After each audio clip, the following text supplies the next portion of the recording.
EPAWA meteorologist Bobby Martich here with your outlook for the weekend, August 5th and 6th, 2023. The weekend video forecast is proudly sponsored by Pitch a Tent Rental Company. Pitch a Tent is located in Fogelsville, Pennsylvania, and serves the greater Lehigh Valley and surrounding regions. Want a tent erected? They can help you. Need tables and chairs? They have those too. If your wife or daughter says they must have the white patty kind, yep, they have them. Throwing a party with 100 alleged friends? They can help. No matter what the party, a baby shower, bar mitzvah, sweet 16, wedding, or wake, they can help you celebrate. Visit them at pitchatentrentals.com and save 10% off your order when you mention EPAWA in the comments section, and that's when you submit your reservation inquiry with them. They are Pitch a Tent Rental Company in Fogelsville, Pennsylvania, proud sponsors of the weekend video forecast. So, pretty nice weekend coming up. I mean, it's going to be intervals of clouds and sun on Saturday, times of clouds and sun, whatever you want to call it, and then partly cloudy on Sunday. There is a difference between the two. It just means it's kind of 50-50 on Saturday and about 60-40 sun to clouds on Sunday. 82 to 87 is the spread today in temperatures, but we will have low humidity on Saturday with a northerly wind, and then both temperatures and humidity will notch up slightly on Sunday. Okay, so temperatures Sunday a little bit warmer spread, near average 84 to 88 across the region from northwest to southeast. Okay, so today's not going to be a pretty good day, just intervals of clouds and sun. No precipitation though over the entire weekend. Our next chance is actually to come in overnight Sunday night, and that's with ahead of a warm front. There's a very complex system moving toward our region here early next week. This is on Monday, and it's out here in the Great Lakes. So you have these, with the warm front itself, you're going to have some scattered showers moving through overnight. This looks like a hot mess here, but if you get over the NAM, it gives you some clarity. We'll back this up a little bit. We get to late in the evening. This is looking at 8 p.m. right here, and this you see the front moving north or eastward. This is showers and perhaps embedded thunderstorms overnight. This is the overnight period, Sunday night after midnight for most of us.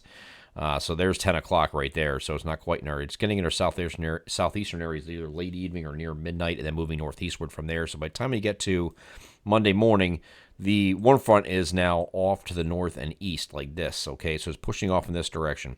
Once you get behind that warm front, you're going to be in what's called a warm sector. That's going to be in here, and it's going to be a very broad area of warmer air coming in aloft with this system. So when you have that kind of setup, you're going to have a southeasterly wind at the surface and then a southwesterly flow coming in ahead of the trailing cold front. So that's going to be a little bit of directional shear. You both have speed and directional shear to deal with here, according to the soundings that I looked at this evening for Monday.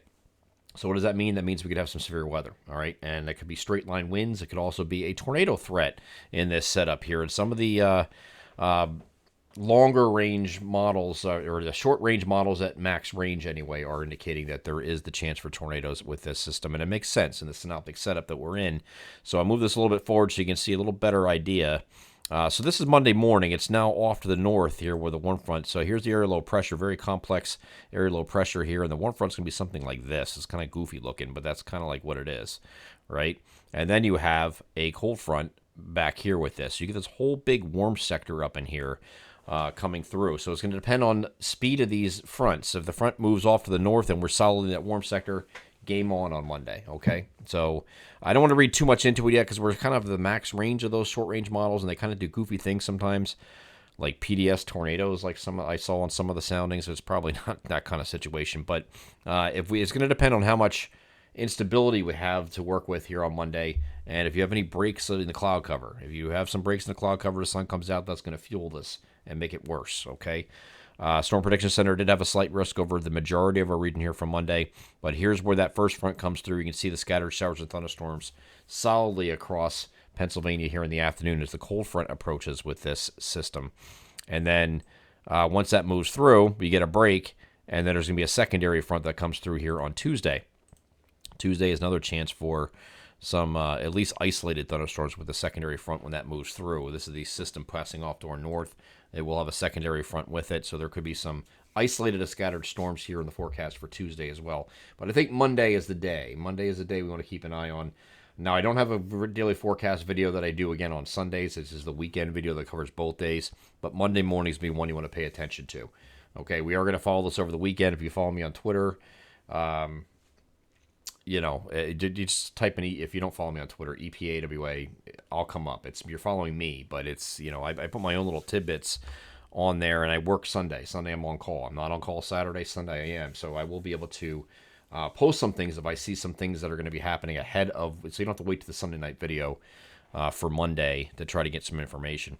But I will have a very detailed outlook here on Monday as well, the Monday morning video. With the latest and greatest, we'll have timing. I just can't give you this. Runs out of range. This is Monday morning, and I don't want to use the lower resolution version of the NAM for past that, because when you're going to get convection stuff, you want to see this kind of detail like this. You can see solidly warm front of showers and storms moving through overnight Sunday night, and then it goes into early Monday morning and it stops. I need to see the rest of the day, and I don't have that yet. So I don't want to speculate on what this, but there is the upside that could include some gusty winds with some of these storms. They could be quite robust, and we could be talking about, discrete cells rather than this, solid line moving through, and a tornado threat is possible as well. So these are all on the table here for Monday, including locally heavy rainfall and frequent lightning. But that a lot of that will depend on how much instability we have. Do we have any sun that helps out a little bit, or hurts the situation, I should say? But once we get beyond this system, Wednesday is looking like a mostly sunny day. Temperatures in the either side of the middle 80s. Same thing here for Thursday, but we're going to call it partly cloudy Thursday. Now, there's a frontal boundary that's going to be approaching, and it looks like it's going to come in either late in the overnight Thursday or Friday. Now, we're targeting Friday as the day. Variable cloudy with scattered showers and thunderstorms possible as far as the front coming in itself, but there could be some precipitation coming in as late Thursday night as well ahead of this. This is just a cold front passage. It's going to give you some scattered showers and thunderstorms here on Friday to round out the 7-day forecast period. And right now, it looks like the next weekend is looking pretty good too. Saturday right now is a dry day. Sunday, you might have some late day storms, possibly. We'll see. And you're getting way out there. So we'll revisit that next week. But right now, enjoy this weekend because it looks pretty good, and we'll deal with Monday and hopefully hope for the best with that it's not that big of a deal. I'm EPAWA meteorologist Bobby Marchus. That is your outlook for the weekend, August 5th and 6th, 2023. Have a great Saturday and Sunday.